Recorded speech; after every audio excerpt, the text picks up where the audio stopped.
इसको तीसरी stroke, okay. और ये वाली जो उंगली है ना, इसको यहाँ पे और ये उंगली यहाँ पे, ये पोजीशन। हाँ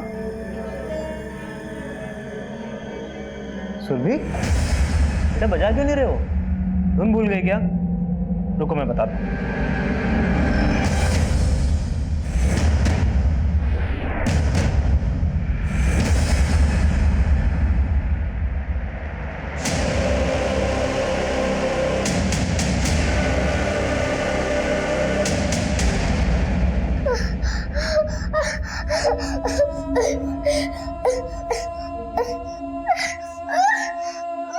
भैया ये मनदीप है और ये सुजय और ये है विक्रम। भैया हम लोग मिलकर के ना पुणे में एक गारमेंट का शोरूम डालने के लिए सोच रहे हैं और वहां पर एक जमीन भी देख ली है और मैं चाहता हूं कि ये इस अपने शोरूम का इनॉग्रेशन सुरभि के हाथों से करवाऊं because she is very lucky for me. Very good. Surabhi करेगी ना हमारे शोरूम का? क्या हुआ बेटा, ठीक तो हो? कुछ नहीं पंकज, थक गई होगी। आपको नींद आ रही तो आप जाके सो जाओ ना। जा आराम से जाके सो जा। सोचो।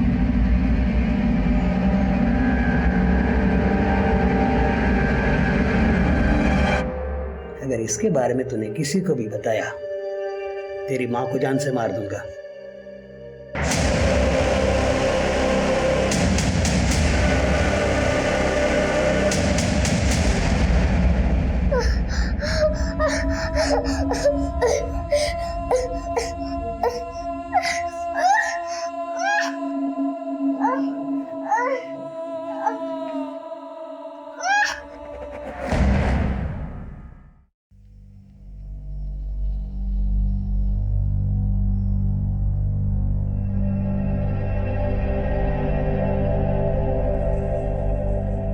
सुरभि, लिख क्यों नहीं रही हो तुम? टेस्ट चल रहा है ना और तुम्हें नींद आ रही है। जाओ मुंह धो के आओ। चुपचाप लिखो।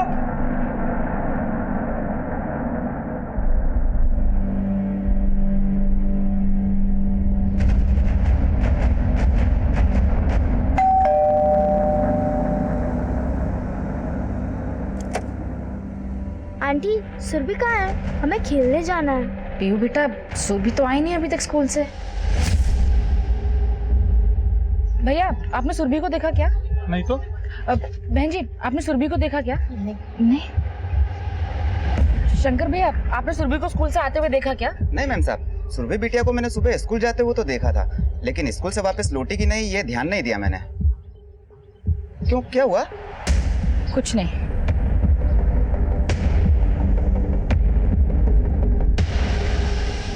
मुझे काका, आपने सुरभि को लिफ्ट से ऊपर जाते हुए देखा क्या? नहीं मैंने नहीं देखा है। क्या हुआ? कुछ नहीं, दामले जी वाली फ्लोर पर लेकर चलो। जी।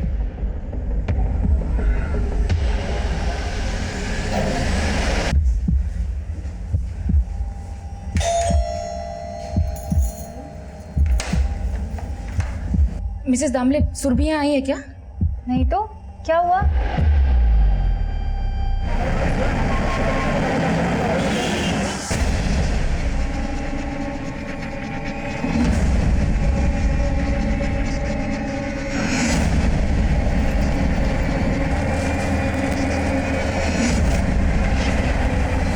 बस बस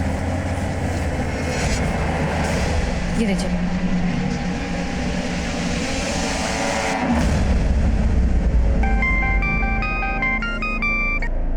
हाँ संतोषी बोलो। धनंजय जी, सुरभि कहीं मिल नहीं रही है। मैंने स्कूल में आकर पता किया तो वो छुट्टी के वक्त निकल चुकी थी, लेकिन घर नहीं पहुंची अभी तक। क्या?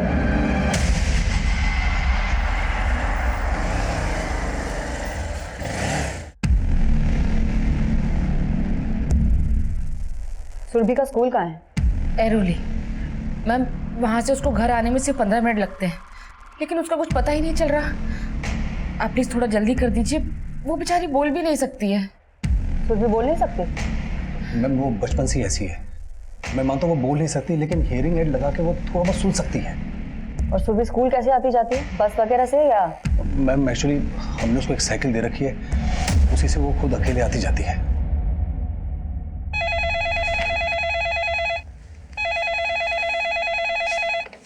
हेलो,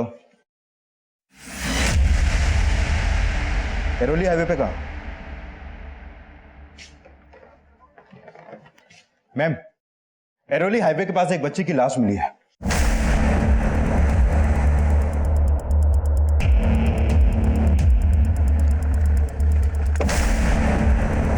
हटिए हटिए हटिए हटिए। पीछे हटिए, पीछे हटिए।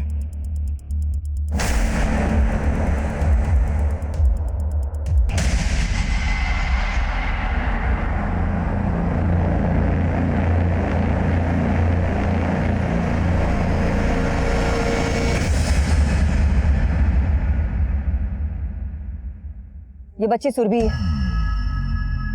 मैम, बच्ची के मुंह से झाग निकल रहा है और ये फिनाइल की बोतल। कहीं इसने सुसाइड तो नहीं किया? एक 10 साल की स्कूल जाने वाली बच्ची जो बोल नहीं सकती, ठीक से सुन नहीं सकती, तुम्हें लगता है वो सुसाइड करेगी?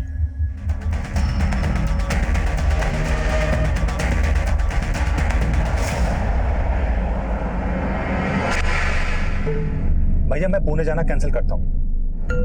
नहीं, तू अपना अपना काम संभाल, टेंशन मत ले। सुबह मिल जाएगी, उसे कुछ नहीं होगा।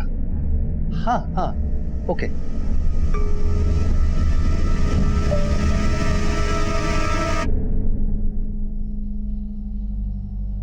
धीरज को मिल जाएगी सुरभि।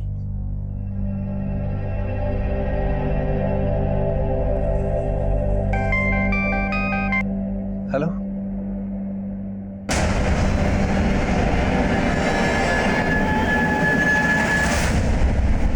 सुरभि,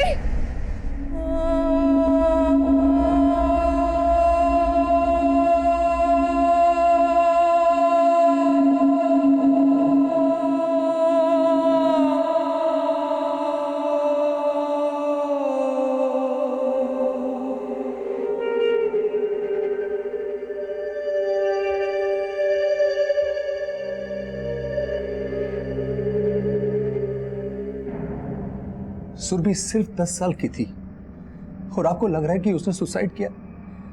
सुरभि ऐसा कर ही नहीं सकती थी। देखिए, हम ये नहीं कह रहे हैं कि आपकी बेटी ने सुसाइड किया है, ये मर्डर भी हो सकता है, लेकिन अब आप हमें बताइए कि ऐसा कौन हो सकता है जो सुरभि का मर्डर करे, और वो भी इस तरह कि देखकर लगे कि उसने सुसाइड किया है। कुछ समझ में नहीं आ रहा मैम, लेकिन सुरभि कई दिन से चुप चुप रहने लगी थी।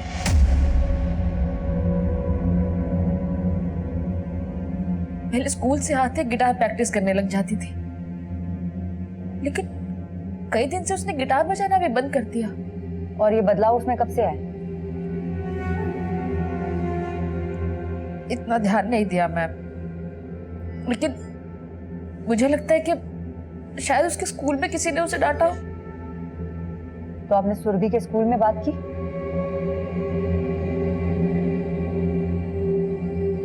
सुरभि के हाव भाव लगातार ये दस्तक दे रहे थे कि एक ऐसा दलदल था जो उसे धीरे धीरे निगलता जा रहा था। खौफ और डर उसके चेहरे पे साफ झलक रहा था, लेकिन उसकी खामोशी में छुपे खौफ की दस्तक को किसी ने महसूस नहीं किया। और अब इस दुखद अंत के बाद ये सोचना शुरू किया गया कि ऐसा क्यों हुआ, एक 10 साल की बेजुबान बच्ची के साथ ऐसा कैसे हो गया।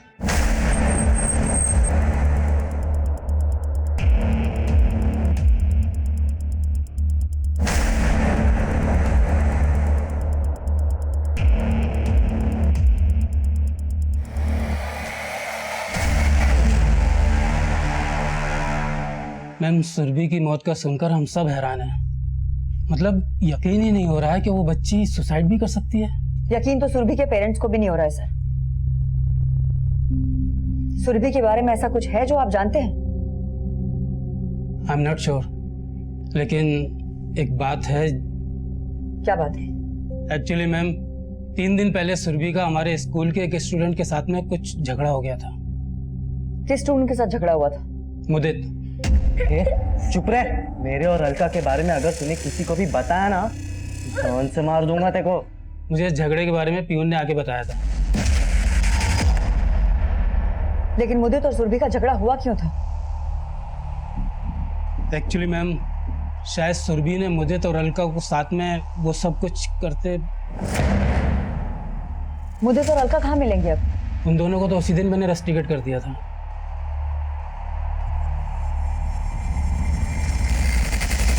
मुदित और अलका की सारी इन्फॉर्मेशन निकालो। इन दोनों को रेस्टिकेट करने के ठीक 2 दिन बाद हमें सुरभि की डेड बॉडी मिली है। हो सकता है मुदित ने या इन दोनों ने मिलकर सुरभि से किसी बात का बदला लिया। प्रकाश, स्कूल में बाकी लोगों से भी बात करो, हो सकता है हमें और भी इन्फॉर्मेशन मिल जाए। Okay ma'am.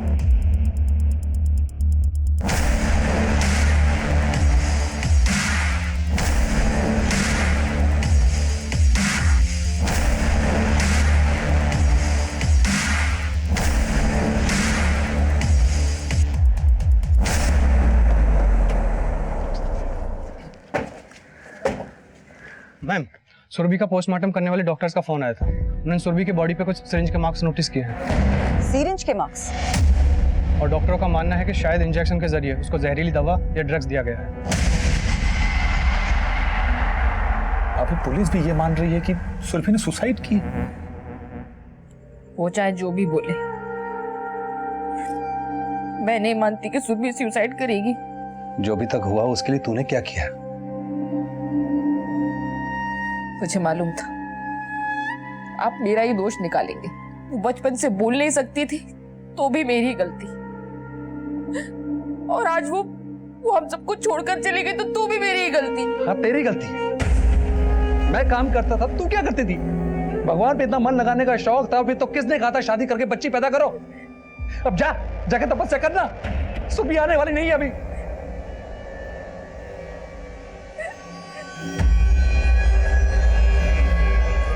संभालिए अपने आप को आप।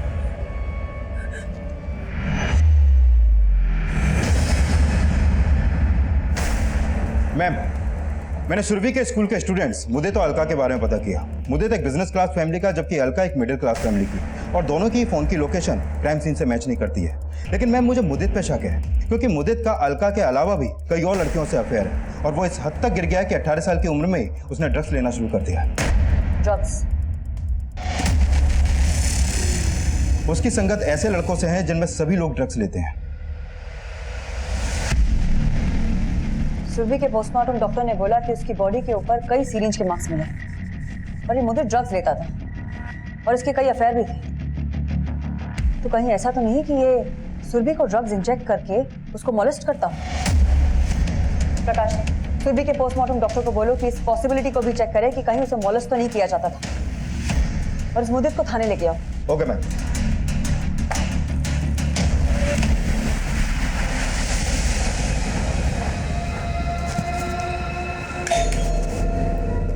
सुन, मालिक जैसा बोले वैसा ही करना, समझी ना?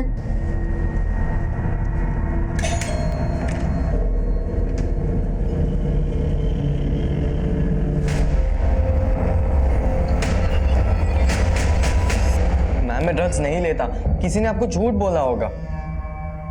ये क्या है? देख, हम तेरा मेडिकल वैसे भी कराने वाले, झूठ बोल के कोई फायदा नहीं होगा। तू सुरभि को भी ड्रग्स इंजेक्ट करता था ना? नहीं मैम, मैं सुरभि को कुछ भी नहीं करता था। 11 फरवरी को तूने जो अलका के साथ स्कूल में किया, तू वो सुरभि के साथ भी करता था? मैम, मैंने सुरभि के साथ कुछ भी नहीं किया, सच्ची। लेकिन उसे मारने की धमकी तो दी थी ना तूने?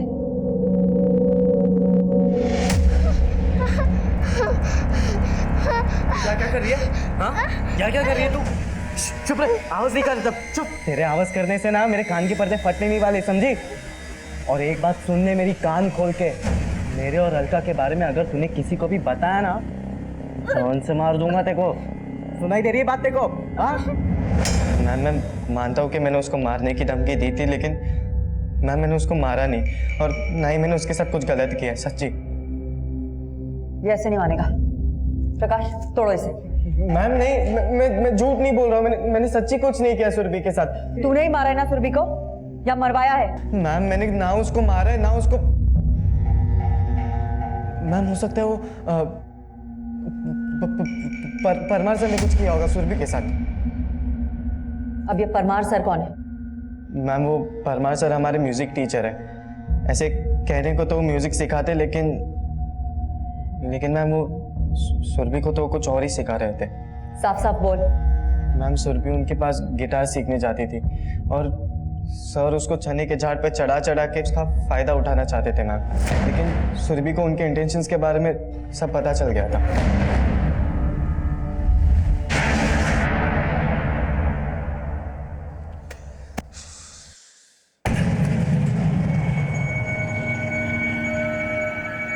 गंगा, ए गंगा, इधर आना। गंगा,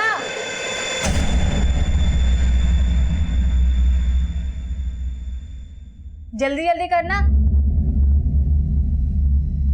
मैम, सुरभि के पेरेंट्स ने भी बताया था कि सुरभि ने अचानक से गिटार बजाना बंद कर दिया था। हो सकता है वजह उसकी म्यूजिक टीचर परमार से ही जुड़ी हो। मुदित का भी कहना है कि परमार सुरभि को मोलेस्ट किया करता था। हो सकता है कि मुदित की बात में सच्चाई है, लेकिन जिस तरह का कैरेक्टर मुदित का है उसे नजरअंदाज नहीं किया जा सकता। एक काम करो, क्राइम सीन के आसपास के सारे सीसीटीवी चेक करो। हो सकता है मुदित कहीं नजर आया हो। और सुरभि का म्यूजिक टीचर परमार, उससे भी मिलकर देखते हैं। Okay ma'am.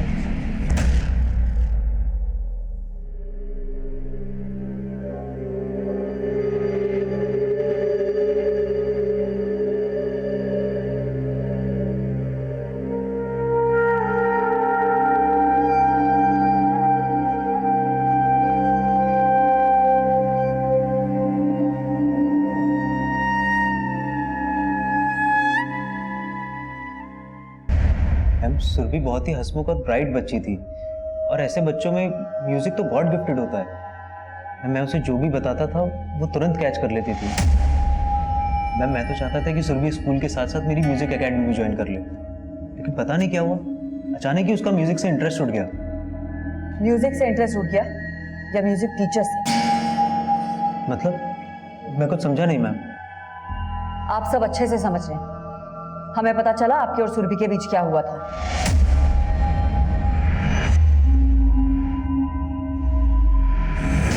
नहीं मैम, आपको कोई गलतफहमी हो गई है। सुरभि को मुझसे कोई प्रॉब्लम नहीं थी, बल्कि उसके अंदर ही कोई प्रॉब्लम चल रही थी।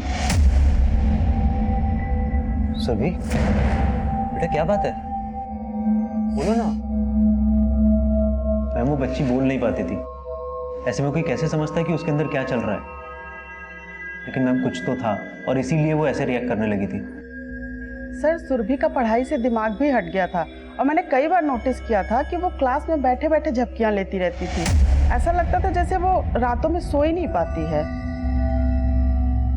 परेशानी ये नहीं थी कि सुरभि अपनी तकलीफों को शब्द नहीं दे सकती थी। परेशानी ये थी कि सबको उसकी तकलीफें नजर तो आ रही थी, लेकिन किसी ने भी आगे बढ़कर उसकी असल वजह जानने की कोशिश ही नहीं की। जो गलतियां सुरभि के परिवार से हुई, वही गलतियां सुरभि के स्कूल वालों ने भी की, और वही गलतियां सुरभि के आस पड़ोस वालों ने भी दोहराई। गलत कोई एक नहीं था, गलत कई थे, और सुरभि के गुनहगार तो इतने कि उंगली पे गिनती कम पड़ जाए। और अब सुरभि से जुड़ा हर एक शख्स हमारे शक के घेरे में था।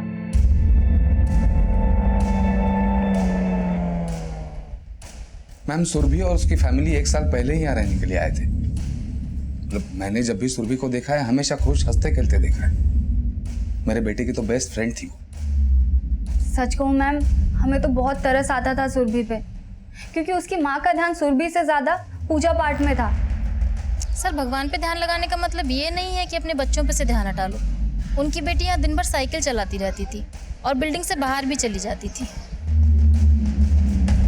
सर, सुरभि दिन पे दिन बिगड़ती जा रही थी, बच्चों से बहुत झगड़ने लगी थी। एक दिन तो उसने मेरे बेटे बेवान का सर तक फोड़ दिया। हाँ अंकल, एक दिन हम हाइड एंड सीक खेल रहे थे और सुरभि दीदी सबको ढूंढ रही थी। मैंने जैसे ही उसे आउट किया, पहले तो वो डर गई, फिर एकदम से रोने लगी। क्या हुआ सुरभि? सर, 4 टाके आए हैं उसको, अभी तक जख्म नहीं भरा। हाँ मैम, सुरभि को बहुत गुस्सा आता था। और बेटा, सुरभि को गुस्सा क्यों आता था? मालूम नहीं मैम, लेकिन पहले वो ऐसी नहीं थी। वो हमें हमेशा हंसाती रहती थी।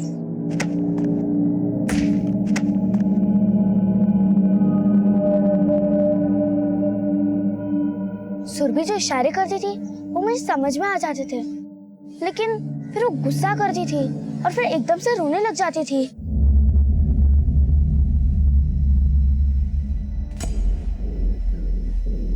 वो मुझे रो रो के कुछ बताना चाहती थी। बेटा, सुरभि के साथ आपने कभी किसी ऐसे इंसान को देखा जिसे देख के वो डर जाया करती हो या उसे कोई परेशान करता हो?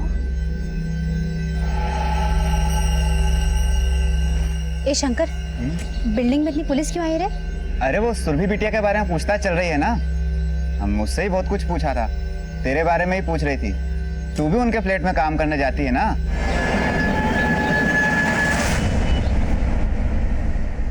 सुरभि के स्कूल के ही नहीं, आपके अड़ोस पड़ोस के लोगों का भी यही कहना है कि आपका ध्यान ही नहीं था आपकी बच्ची पे। कहीं आप ही लोग तो वजह नहीं है उसकी परेशानी की। मैम कैसी बात कर रही हैं आप? हमारी बेटी थी वो, किसी चीज के लिए हमने कभी उसको रोका टोका नहीं। रोक टोक करने के लिए भी ध्यान देने की जरूरत होती, और हमें तो लग रहा है कि आप लोगों के पास उसका दर्द समझने तक की फुर्सत नहीं थी। मैम ऐसा कुछ नहीं है, हम सब उसको समझते थे। और पड़ोस वाले को क्या पता कि सुरभि क्या थी भैया भाभी के लिए। तो फिर ऐसा कौन था जिसको सुरभि से प्रॉब्लम थी? कौन मार सकता है उसको? साहब, मैं इस बिल्डिंग में 10 घर में काम करती है, लेकिन एक ही परिवार है जो सुरभि को नापसंद करता था। कौन सा परिवार? जी, विनायक के आई और बाबा। जब सुरभि ने विनायक का सर फोड़ा तो बहुत आग बबूला हुए थे। मैम मुझे पहले से ही विवान के पेरेंट पे शक था, लेकिन भैया भाभी को लगता था कि प्रॉब्लम शायद स्कूल से जुड़ी है, इसीलिए मैं चुप बैठा हुआ था।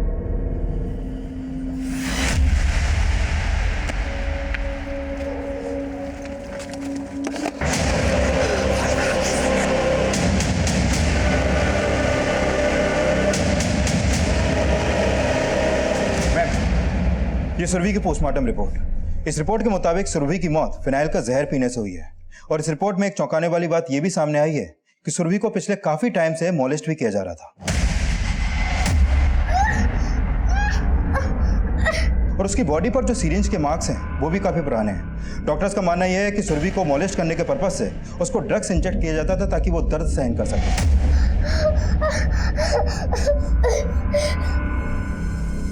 ड्रग्स के डोज की वजह से ही उसको क्लासरूम में नींद आती होगी, और ड्रग्स की डोज की वजह से ही दिन ब दिन उसकी एंजाइटी बढ़ती जा रही, इसीलिए उसको अचानक से गुस्सा आ जाता था।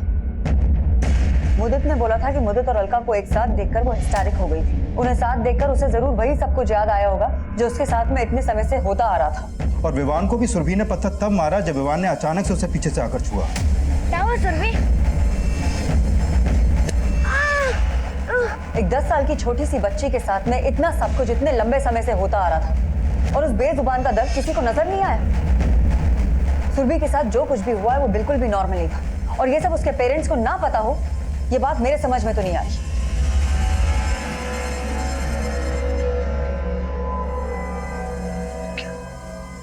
सुरभि के साथ मोलेस्ट? मैम ये जी हाँ, ऐसा ही है। सुरभि को मोलेस्ट किया जा रहा था, वो भी काफी लंबे समय से। क्या आप लोगों को वाकई कुछ नहीं पता? संतोषी जी, मैं आपसे अकेले में कुछ बात करना चाहती हूँ।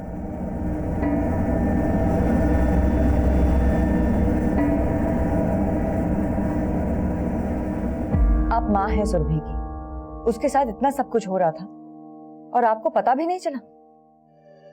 आप सही कह रही है मैम, सब मेरी ही गलती है। मैं कैसे नहीं समझ पाई उसको? देखिए, आप तब नहीं समझ पाई, लेकिन क्या अब आपको किसी पे शक है?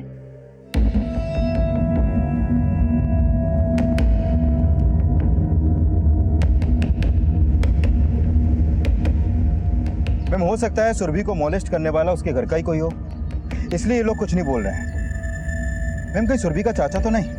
सुरभि का चाचा, आस पड़ोस या स्कूल, ये कहीं से भी जुड़ा हुआ हो सकता है।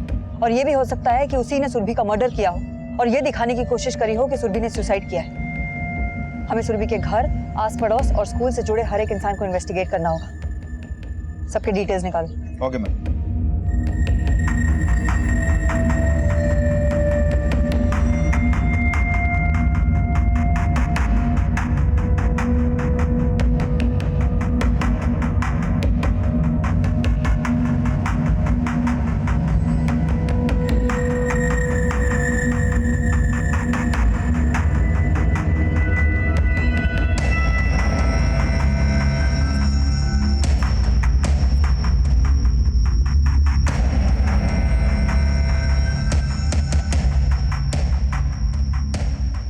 मैम साहब, मेरा सारा काम हो गया, मैं जाऊं? जाओ।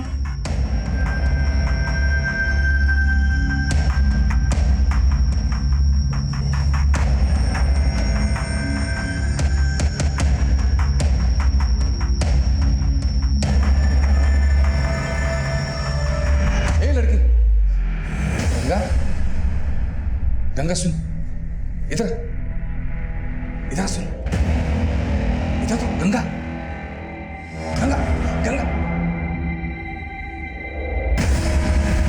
मैम सुरभि जिस बिल्डिंग में रहती थी, मैंने वहां रहने वाले सभी लोगों के फोन नंबर्स और डिटेल्स ले लिए हैं। उस बिल्डिंग में टोटल 150 फ्लैट्स हैं, जिसमें से सिर्फ 25 फ्लैट्स ही ऑक्यूपाइड हैं। सुरभि को साइकिल चलाने का शौक था और 100% वो अपनी सोसाइटी के बाहर भी साइकिल लेके जाती होगी। आसपास की बिल्डिंग्स में भी उसका आना जाना होगा। उसको जानने वाले हर लोगों के बारे में पता करो। Okay ma'am.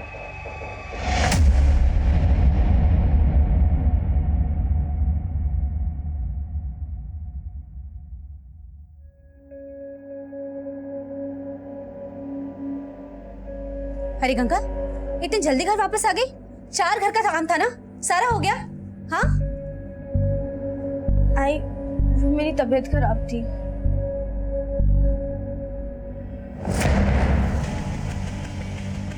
गंगा, ये किसने किया? हाँ बोल, किसने किया ये सब? आई, उसे मार देंगे। कौन मार देगा? किसने किया ये सब? बोल। गंगा, गंगा। मैंने मुद्दे तो परमार के अलावा सुरभि के स्कूल और बिल्डिंग से जुड़े सभी लोगों के कॉल रिकॉर्ड चेक किए, लेकिन किसी की भी फोन लोकेशन क्राइम सीन से मैच नहीं करती है। और मैंने क्राइम सीन के आसपास की भी सीसीटीवी फुटेज चेक किया। मैम सुरभि की लाश हमें जिस जगह मिली थी, वो जगह यहाँ से सिर्फ आधा किलोमीटर दूर है। हाँ, लेकिन ये भी तो हो सकता है कि वो सुरभि के पीछे किसी और जगह से गया और जानबूझ के अपना फोन भी ना लेके गया। पॉसिबल है मैम, जब मैं सबके कॉल रिकॉर्ड चेक कर रहा था तो उसमें एक बात सामने आई। सुरभि के चाचा पंकज और मिसेस दामले के बीच फोन पर अक्सर बातें होती थी जैसे उन दोनों का अफेयर चल रहा हो। हाँ, लेकिन सुरभि का मोलेस्टेशन और इन दोनों का अफेयर, इन दोनों का क्या कनेक्शन हो सकता है? मैम, एरोली हॉस्पिटल से फोन था। वहाँ एक 15 साल की लड़की का रेप केस सामने आया है। मैम, उस लड़की का नाम गंगा है और वो शारदा की बेटी है। पहले सुरभि का मोलेस्टेशन और अब गंगा का रेप, और ये दोनों ही बच्चियां एक ही एरिया को बिलोंग करती है। हो ना हो कोई एक ही है जो इन बच्चियों को मोलेस्ट कर रहा है।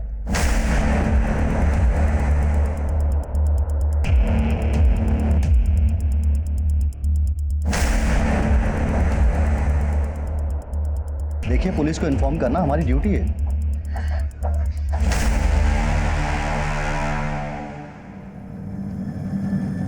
मैम, गंगा की कंडीशन देख के लगता है कि उसके साथ गैंग रेप हुआ है। Gang rape? यस मैम, उसके प्राइवेट पार्ट्स पर कई पुरानी इंजरीज के निशान हैं। ऐसा लगता है कि उसे पिछले काफ़ी लंबे समय से मोलेस्ट किया जा रहा था।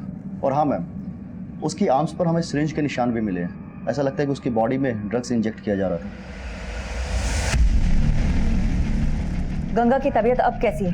हम मिल सकते हैं उससे? देखिए, अभी तो वो ट्रॉमा में है और मेरे ख्याल से उससे अभी कुछ भी पूछना ठीक नहीं है।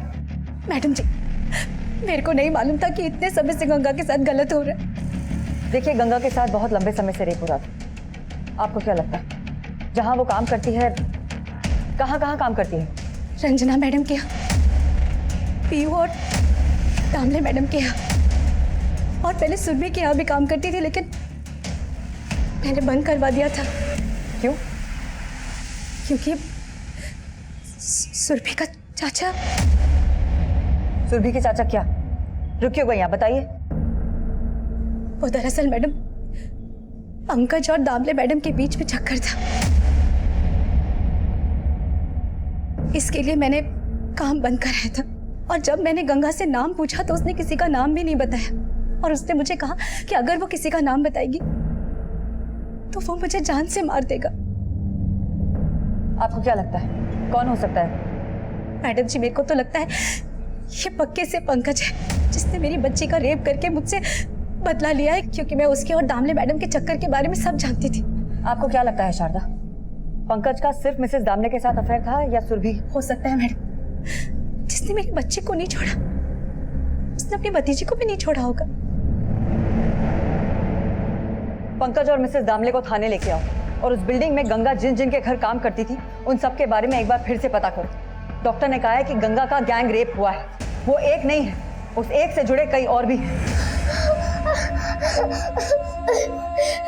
और हमें उन सब का पता लगाना है। Okay ma'am. मैं मानता हूँ कि मेरा और मिसेस दामले का अफेयर था। गंगा की माँ ने तुझ पे शक जताया है कि तूने उसकी बेटी का रेप किया है। मैम ये क्या बोल रही हैं आप? अरे मैं क्यों रेप करूंगा उसकी बेटी का? सर वो शारदा कुछ भी बोल रही है। वो तो खुद मुझे और पंकज को ब्लैकमेल करती थी। ब्लैकमेल? हाँ सर, वो मुझसे और पंकज से पैसे मांगती थी क्योंकि उसने मुझे और पंकज को साथ में देख लिया था। सर पंकज ने ना सुरभि के साथ कुछ गलत किया है और ना ही गंगा के साथ। ऐसा भी तो हो सकता है कि शारदा की तरह सुरभि को भी तेरे और मिसेस दामले के अफेयर के बारे में पता चल गया हो और उसे खामोश करने के लिए तूने उसे ड्रग्स देने शुरू कर दिए और फिर उसको मोलेस्ट किया और फिर जहर देके उसको मार डाला और इन सब में तेरे दोस्त भी तेरे साथ शामिल थे। क्यों? मैम आप बिल्कुल गलत समझ रही हैं। अरे मैंने ऐसा कुछ भी नहीं किया है। हो सकता है उस गंगा का रेप उस दामले ने किया हो क्योंकि उसकी ही बुरी नजर थी उस पर। हाँ सर, मैंने उसे खुद कई बार गंगा पे नजर रखते हुए देखा था। हो सकता है उसकी सुरभि पे भी बुरी नजर हो। मैम मैंने सुरभि के साथ कुछ नहीं किया, ना गंगा के साथ। मैं तो गंगा से यह पूछने की कोशिश कर रहा था कि जब मैं घर पे ना रहूं तो पंकज मतलब ये सुरभि का चाचा मेरे घर पे आता है क्या? मैं गलत नहीं हूं, मैं पंकज गलत है। अब तो गंगा ही बताएगी कि वो पंकज था या दामले। जो भी हैं वो अकेले नहीं, उनसे जुड़े और भी लोग हैं।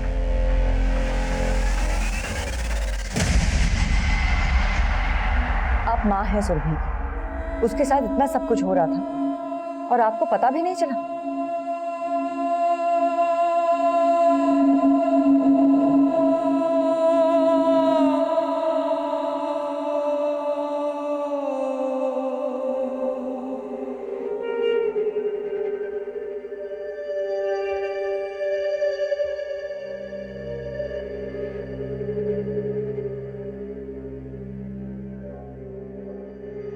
मुझे माफ कर देना सुरभि, सारी गलती मेरी ही है। मैं ही तेरा दुख समझ नहीं पाई।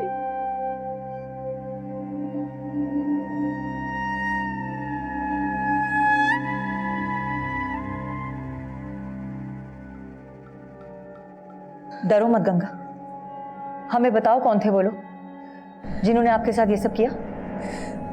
गंगा डर मत बेटा, मैडम को सब सच सच बता दे। गंगा डरने की बिल्कुल भी जरूरत नहीं है, हमें बताओ। संदीप और इकलाल।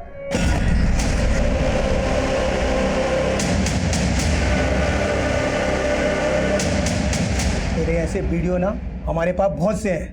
अगर किसी से बोला ना तो इंटरनेट पे डाल दूंगा।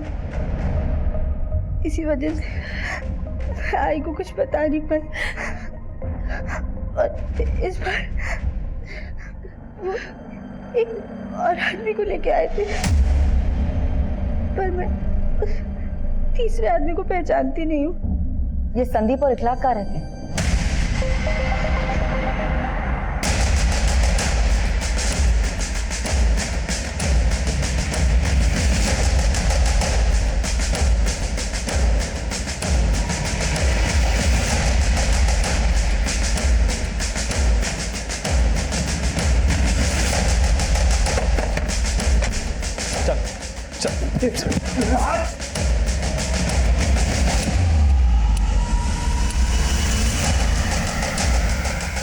मैम संदीप गायब है।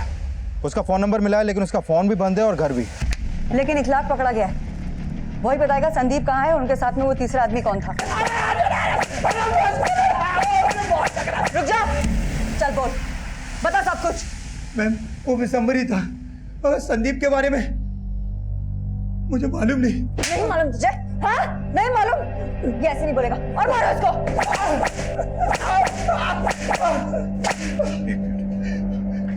इसके मोबाइल में गंगा के वीडियोस के साथ सुरभि का भी वीडियो मिला है। सुरभि का वीडियो?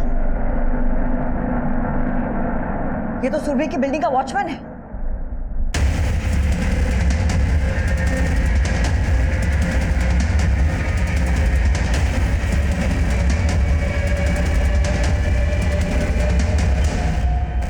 मैम इसमें सुरभि की और भी वीडियोस हैं।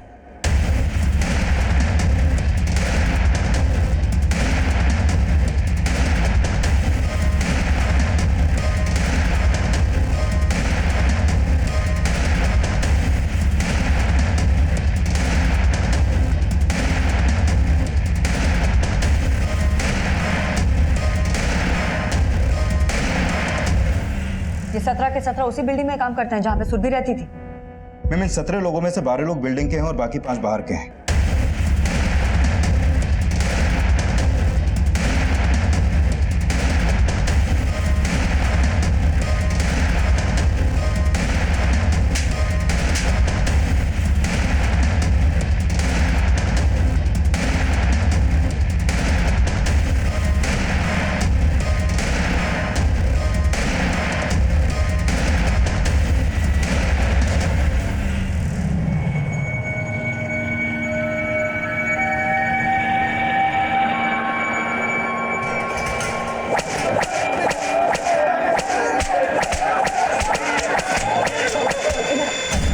बता कब से कर रहे थे इतनी छोटी बच्चे के साथ में ये सब, और किसने शुरू किया तुम में से? हाँ? मैम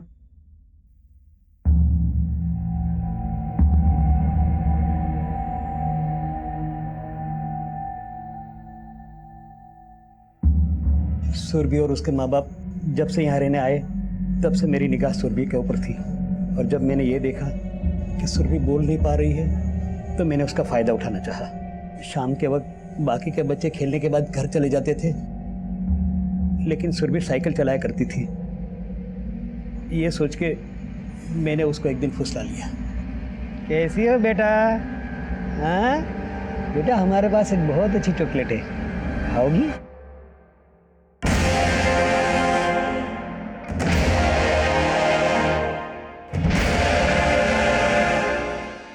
फिर मैं उसके साथ वो सब करने लगा। कान की मशीन लगा ले और अच्छी तरह से सुन ले, अगर इसके बारे में तूने किसी को भी बताया तेरी माँ को जान से मार दूंगा। लेकिन एक दिन शंकर ने मुझे देख लिया और वो भी शामिल हो गया। फिर तो उसके साथ उसके दोस्त रमाकांत, देसाई, विश्वास, वो सब भी आने लगे।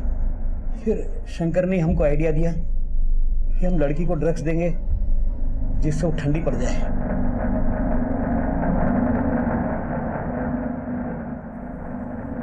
मैम हम लोग पहले उसे ड्रग्स देते थे, फिर एक दूसरे का वीडियो बना लेते थे ताकि कोई किसी के खिलाफ कुछ बोल ना पाए। हम नहीं चाहते थे कि कोई बाहर वाला आए, लेकिन एक एक करके 17 हो गए।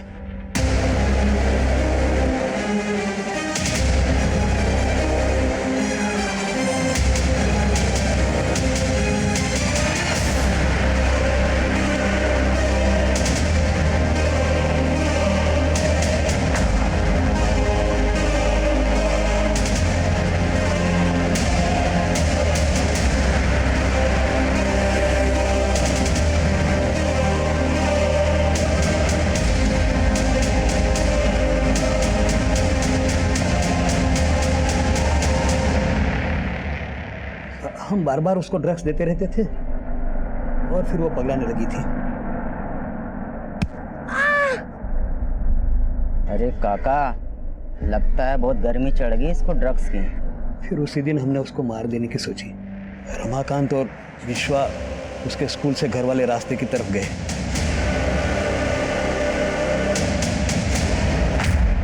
हमने सोचा था लोग ये समझेंगे कि उसने तंग आकर आत्महत्या कर ली।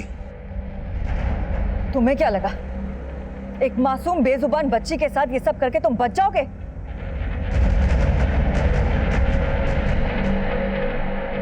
मैडम जी, मैं आपका दुख समझ सकती हूँ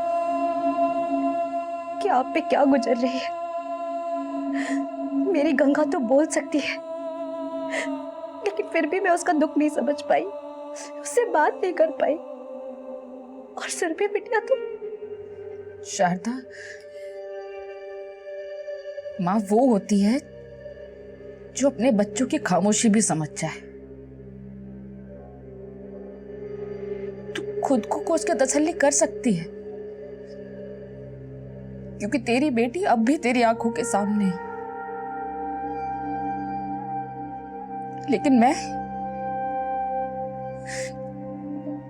कभी खुद को माफ नहीं कर पाऊंगी, कभी माफ नहीं कर पाऊंगी।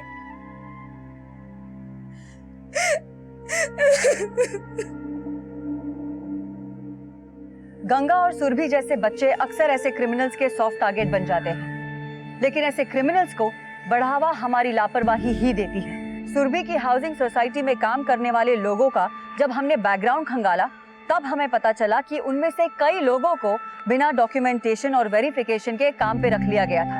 ये इतनी बड़ी लापरवाही थी कि ऐसे लोगों को काम पे रख लिया गया था जो कहने को तो सोसाइटी के रक्षक थे, लेकिन भक्षक बन के सामने आए। 17 लोग एक ऐसी बच्ची का शोषण कर रहे थे जिसकी सिसकियों में भी आवाज नहीं थी।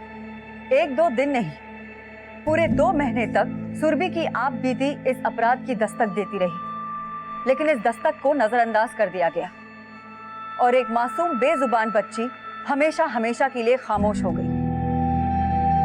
अब मैं आपसे इजाजत लेती हूँ, फिर मिलेंगे एक और नए केस के साथ अगले एपिसोड में। तब तक देखते रहिए क्राइम पेट्रोल दस्तक, क्योंकि मकसद बताना नहीं, बचाना है।